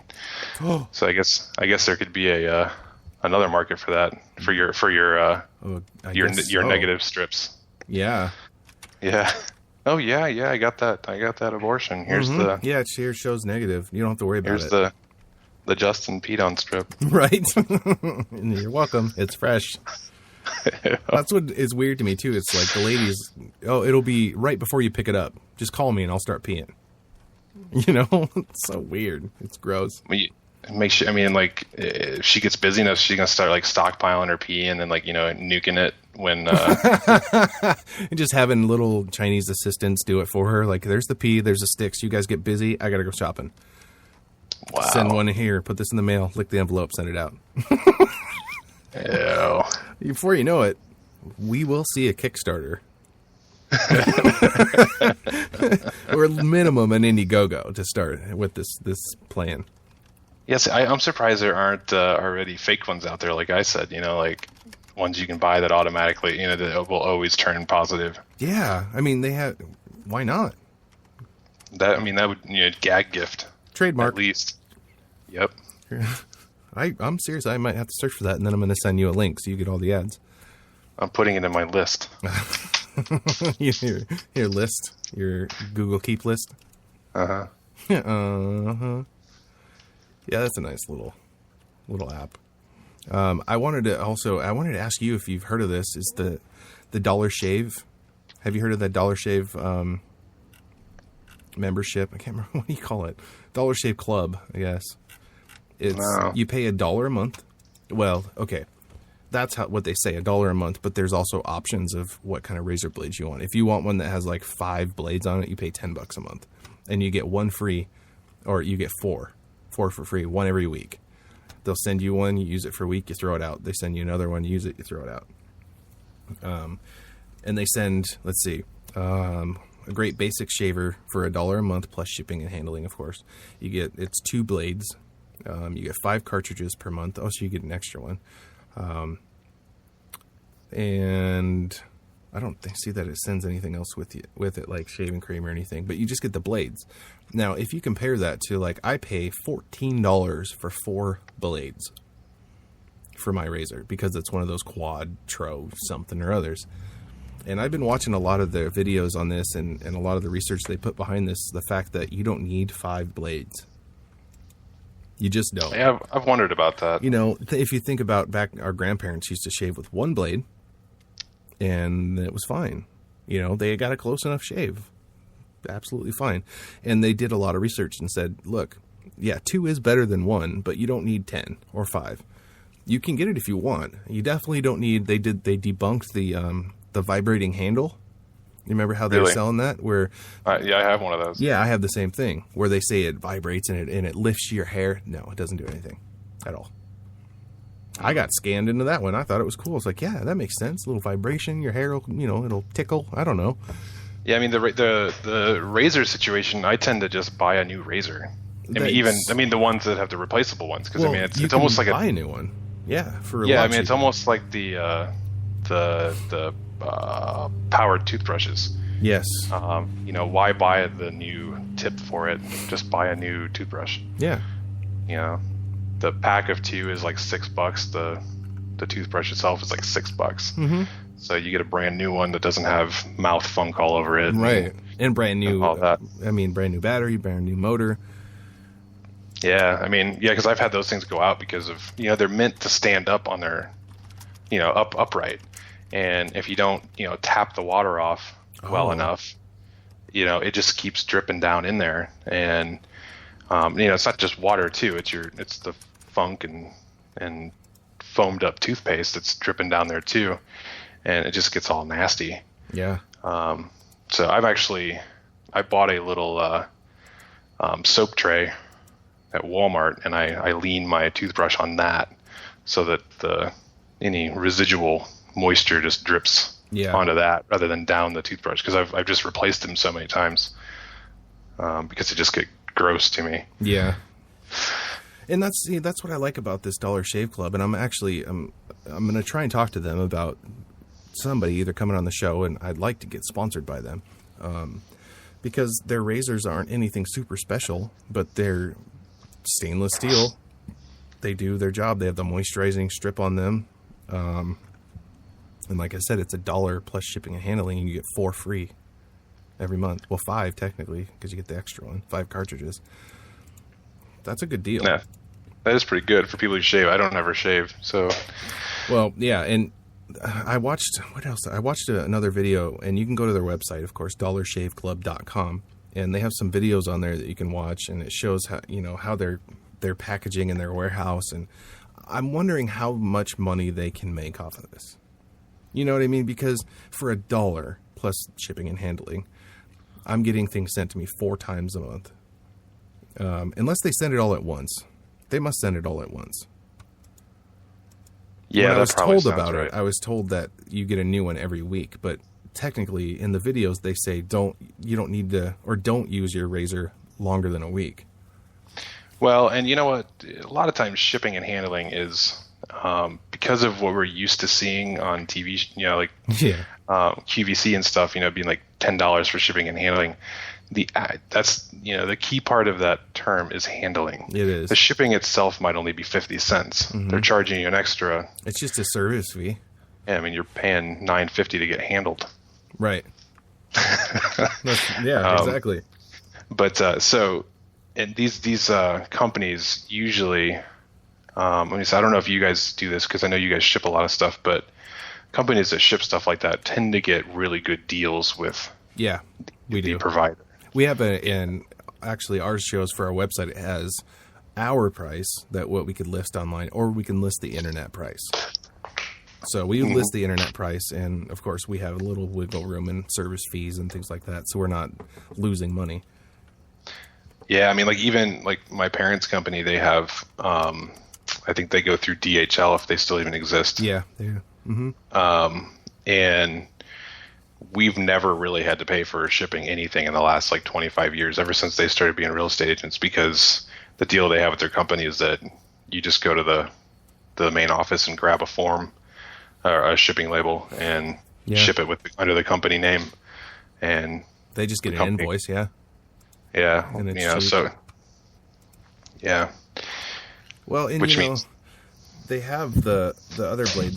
There's a 4 blade. It's the 4X.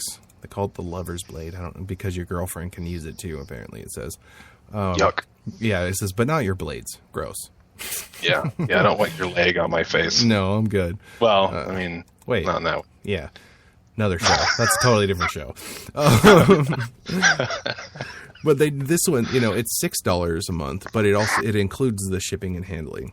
So I'm guessing the $1 a month is closer to $5 a month with the shipping and handling. Right. So, I mean, still $6 for 4 blades when I'm paying $14 for 4, and that's crazy. And it's the ease of it too. It just comes in the mail. You don't have to. It's something you don't have to worry about. That's kind of nice. Yeah. I wish I actually shaved enough. I mean, the main reason I don't shave is because I'm not very good at it. So I just keep my beard in that.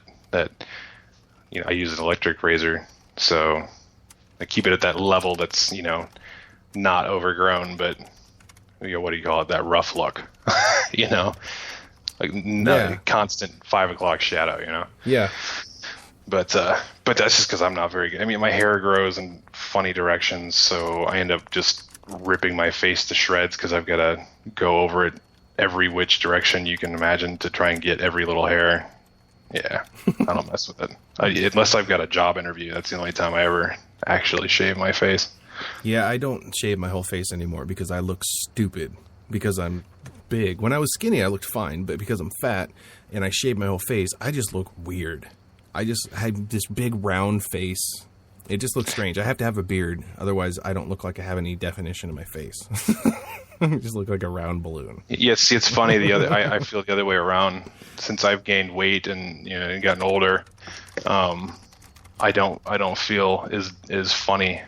My chin's filled out. I used to have like a really boxy chin, and since I've gotten a little weight in my face, it's a little more rounded and looks nicer. So it's funny. I don't feel the same when I actually do shave my face. That didn't sound right for some reason. No, it didn't. It felt weird too.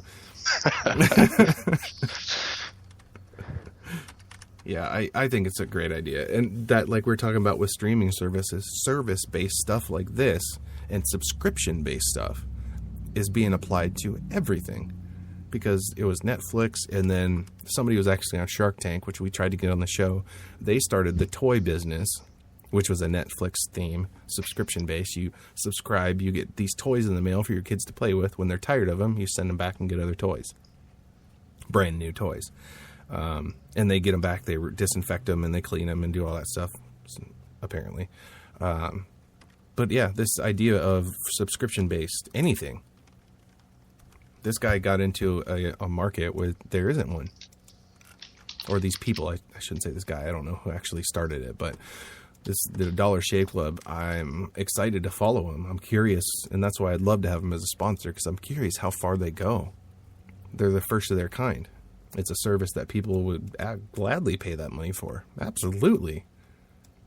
And my razor doesn't need to have bling on it and diamonds and have to pay for batteries just to put it in there that doesn't do anything. And I do feel like it actually makes it. It does. It just feels better for some reason. It doesn't feel like I'm scraping my face off as much, I think, when I'm using it. And I don't know if that's just a mental thing or if it's actually. Yeah, I mean, it really, it doesn't do anything to your hair. But it's got to make it more comfortable because you are, in fact, a vibration it's moving. So it's moving minuscule amounts and helping shave and things. I don't know. Well, now, what I have seen that are used personally that does work really well. I don't know if you ever use this, but electric shave. Oh, the stuff in the jar or the tube electric shave. Yeah. You use it with an electric shaver. Yeah. I've never done that. Yeah, it's really nice. All it, I mean, it you have to be careful when you wear it, because one, don't smoke, Flammable. and two, yeah, it's basically alcohol. Oh. And two, you might want to put on some other form of deodorizer because you're gonna walk into the office smelling like you're drunk. But it's like smells like you just rubbed like vodka mixed with cologne all over your face. But no, it works really great because it is just alcohol in it, and it evaporates really quick. Because there's like one spot on my cheek that I shave, like, well, both cheeks, but just at the very top to level it off, and up by my eyes. And I use the little I don't know what you call it, the micro whatever tip for my razor. Yeah, I know what you're talking about. Like microfoil or something. And you put that on there, and it does it. I mean, it pushes all the hair that would normally be all funky and laying down in the wrong spot. In fact, if it would be awesome if you could use that with a regular razor, but I would not recommend that, because if you do cut yourself, that's gonna hurt really bad. Oh yeah. Yeah, but it is nice because I don't have to mess with shaving cream and things like that. It's just put it on there and it evaporates really fast, so you can use it. But yeah, don't light a cigarette or anything like that while you're gone. Yeah. Oh, that got rid of the hair. Yeah, you won't have the hair problem anymore, that's for sure. You won't have the eyebrow problem either. Yeah. Nose hair, anything. You're good. But no, for like, it's like $4 a bottle, and I've had the same bottle for probably at least a year now. Yeah. It just takes a little dab. I've been thinking a lot about that sort of mind frame when it comes to buying anything, like toothpaste, toothbrush. I look at it and I think, all right, it's $3 for this toothbrush. God, that sounds like a lot of money. Then I think, I'm going to use it for 6 months. You know what I mean? What else can I buy that I can use for 6 months for $3? So I've been using that as my gauge of buying things lately, and I don't know why. It's just interesting to me because I'm like, well, it is expensive. I could pay that for this and be done with it, or I pay it for this and have it for 6 months. It just seems like a better idea. But it is still expensive to pay like $6 for a little crappy toothbrush. There we go. Yeah, subscription-based toothbrush. How often do you like going out and buying a frickin' toothbrush? I don't. I hate it. I never think about it. No, I don't. They're annoying, actually. The Thing One came over to spend the night the other night, and it was terrible. There needs to be like somebody needs to sell like a child kit,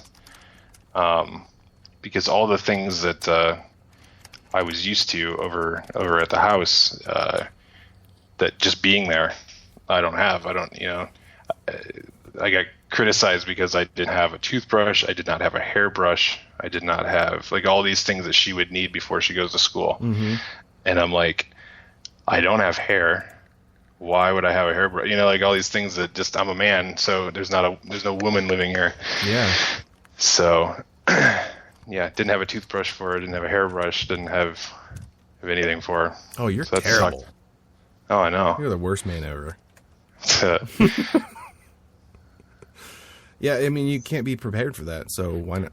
Maybe you need to join Dollar Hair Club and get hairbrushes every month, just to have them stocked up for when they do show up. Mm-hmm. That's funny. It's interesting to think about everything you can do subscription for. I would love to do subscription shoes, so I could just automatically get a new pair of shoes or socks. Yeah. I bet a lot of people would love that. I've never been a big shoe person, but I know a lot of people that just buy. I mean, men these days, are buying shoes like women do. I mean, they're collecting them. Yeah, I mean, I've got one pair of shoes. I got a pair of tennis shoes and a pair of dress shoes and a pair of sandals. That's my option. It's pretty much how I am too. Yeah. But it wouldn't hurt to have new ones. I follow the bad habit of my father, whereas I will wear my shoes until they are no more. And it's like, I'll buy new jeans, new shirt, I'll try to look nice, but for some reason my shoes I've just never cared. and they'll be flapping, they'll be talking to you, 'cause they're, and Well, she was talking to me. Maybe I should buy some new ones. yeah, But you don't, because that's how you're used to. See, I have to get new shoes because my feet suck. They're terrible. So after about 6 months, I can feel that my heel spurs start hurting really bad, and that's when I know, well, my shoes are screwed. They have no more cushion in them. I got to get new ones.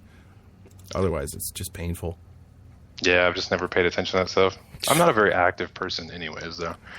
I'm not. Oh God, I'm not. I've been walking a lot more since I've moved, and I'll probably start noticing that soon, because these are like, they look like Chucks. I mean, there's no, these are not for walking. They're not for much at all. I mean, so I can't wear those. Yeah, I'm probably got to get some shoe service. Some shoe service. Start it up.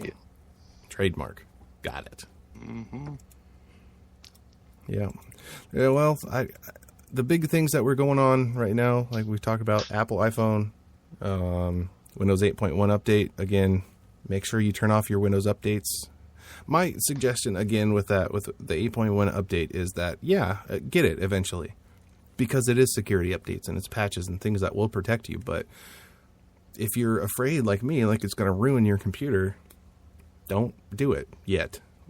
I always feel like wait a while. It's like a beta.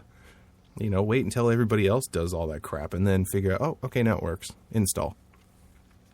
So be careful with that. Yeah. And Tuesday, May 13th is when it's happening. I mean, that's the cutoff.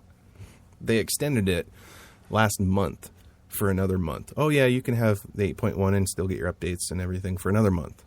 And they still haven't gotten it right. So I'm very hesitant. And for people like me in enterprise situations where we're running Windows 8 Pro, because we have to have it on a network, I have to upgrade 8.1 Pro and make everybody, use the Metro. And no, can't. It's going to change everything. And especially I have the StarDock stuff, the Start 8. Some of them have the Fences app. Some have Modern Mix, so they don't have to open it. So if I upgrade to 8.1, update 1, all that stuff probably won't work anymore. Yeah, now how does that work with 8.1? Is it are you able to hide the start button that they put in there? That Windows added? Oh, what actually happens, like I put the classic shell one on there or Start 8, and what it does is it goes right over top of it. So you can actually, if you move your mouse, because it's a square Windows button, if you move it like to the top right, just past it, you can still hit the old Start button and open the Metro. Okay. So it's still there. It's just literally on top of it. I wondered how that would work. Yeah. Because if you use Pokey, you get two start menus. You get the Pokey Start, and then you get the Start button right next to it. So I stopped using that one. It's confusing. And you can't right-click in it anywhere. So Start 8 is a great one to get. Another potential sponsor. Wink, wink. Yeah, I'm very happy with that. Yeah, it's a good one. That's my favorite.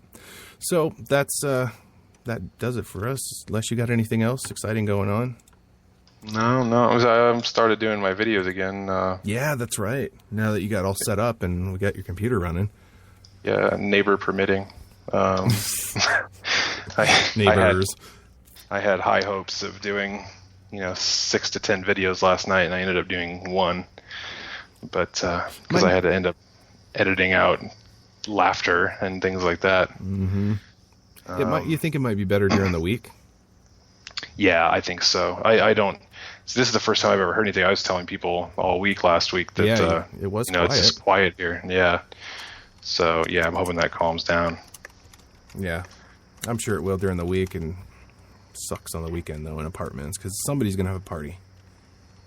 And do you have people above you stomping around and stuff?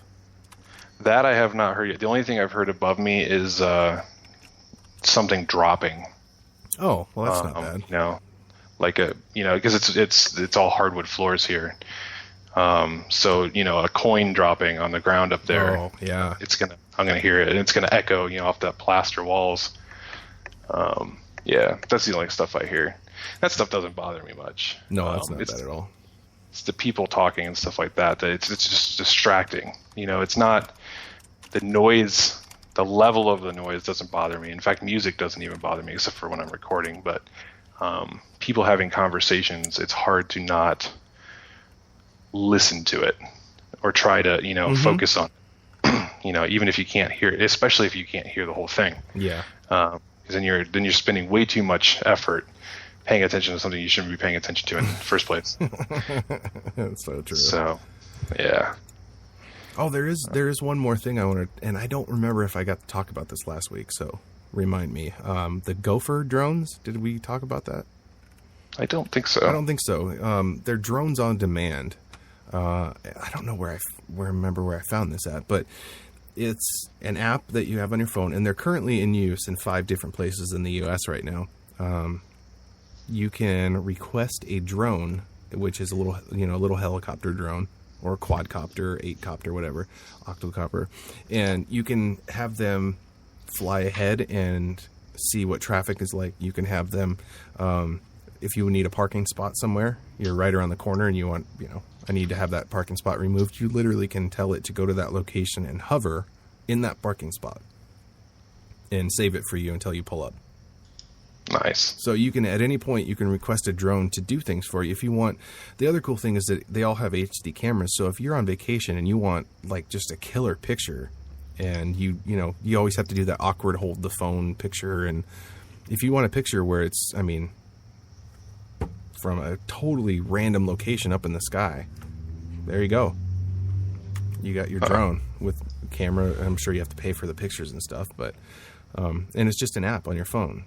You just request it, and it's like, where do you want it? Put it over here. I need to go to dinner. And then you can actually check it out. It's their website. You can go to GOFOR drones.com, gofordrones.com. And the fact that these things are going to be available to just I'm sitting here, I need a drone. I'm trying to think more reasons I'd need a drone, but I don't know. There's some kind of tracking that they have going on too. Is that for stalking? Because that would be creepy. It's professional stalking at its best, right? Yeah, you're right. Yeah, it's one of the features that sets the Gofor apart is an object tagged heads-up display, which allows users to interact with certain objects during the Gofor flight. There's people, places, drones, and audio all show up as tags over the live video feed and can be clicked to call up for detailed information. So if it's flying over and notices, oh, that's Applebee's, it'll pop up with a little thing and you can click on it and go, yeah, call them. That's who I wanted. It's going to be interesting. And just to be able to fly ahead and check out road conditions and check out traffic, it'd be kind of nice. Yeah, that's wild. I just don't know what it costs. I don't know if it's a subscription-based service, which it probably is, or do you pay per use? I don't know. That's another, I definitely want to talk to them and see how they're doing on this, because you don't hear this kind of stuff in the news. You don't. It's like a Kickstarter, you just don't hear about it. That's what we're here for. Give you the stories nobody else knows. I know nothing. I know nothing, and I know everything. Yeah, so there you go. Drones on demand, DOD. Get yourself a drone to do who knows what for you. Spy on your ex. I don't know. Spying. NSA agents. Yeah. They, apparently, there's been employees that have been using their superpowers to look up crap on exes and stuff. Friends, family. There's been like 15 of them that have gotten fired because they used these things or their tools to look up information, and it's all based on the fact that they just ask these people when they're hired, look, you're going to have access to this information. Are you going to use it? Of course they're not going to say yes. Yeah, that would be really hard. Yeah. Yeah. They're trying to make people feel totally secure of the idea of the NSA and that we're not taking all this information and whatnot. But it's all based on their own moral compass of, well, I wouldn't use it, so nobody else is going to do that. Well, I would. I absolutely would use that shit. If I was, looking up an ex or something, or if I was working there and I was really mad, I'm going to look up that girl from 8th grade and I'm curious what happened. Yeah, People think about think about just the stuff that's already available to you, then how hard it is to resist. Like you get in a fight with your girlfriend or your wife, and you really want to go post about it on Facebook, right? But you shouldn't, so you try and hold off on it, but you do it anyway. Mm-hmm.